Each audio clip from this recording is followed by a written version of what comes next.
I'm going to run a clip for you from Benny Gantz. Here's what he said. This is number 8, Sonia. Here's what he said. It's brief over the weekend. If we are to continue to fight shoulder to shoulder, the Cabinet must approve by the 8th of June an action plan that will lead to the realization of our strategic goals. Talking about leaving the war cabinet if Prime Minister Netanyahu doesn't have a plan in place by June 8th for a permanent ceasefire and the return of the hostages. Listen, you understand better than anybody the Byzantine ways that the Israeli government operates and the various pressures on various actors.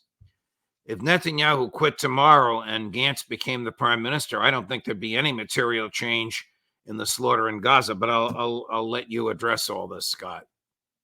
Well, remember, a key aspect of Gantz's demands isn't just a ceasefire, return of hostages.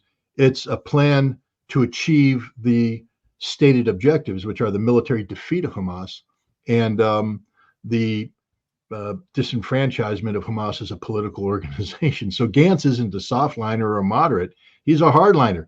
But he wants Netanyahu to commit to a plan of action that will, where you could actually say, this is what we hope to accomplish. What Netanyahu is doing right now is extending this conflict without any conflict resolution, because this isn't about defeating Hamas anymore for Netanyahu. This is about political survival.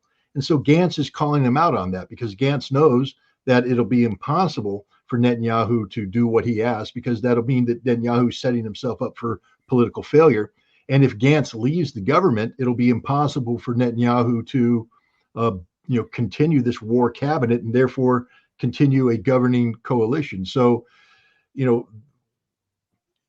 I don't know what Gantz hopes to achieve here. I think he's tired of the hypocrisy and the endless nature of this conflict, and he's trying to bring it to a head. But this means the political demise of Benjamin Netanyahu. Is Gantz Washington's guy?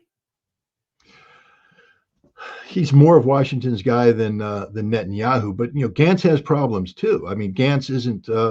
There's no guarantee that Gantz will be able to form a governing. One of the reasons why Netanyahu is in power today is because Gantz couldn't form a governing coalition. He couldn't assemble enough support in the Knesset to take government. So it was passed on to Netanyahu, who cobbled together this right-wing, governing majority. But when that collapses, I don't think Benny Gantz is the guy that's going to step in and lead Israel. He may be an interim choice while a government is chosen, but this is just going to throw Israel into political chaos, political turmoil, and it's going to make a resolution of the current Gazan conflict almost impossible to have. While Israel needs to be on solid political footing to bring this conflict to an end.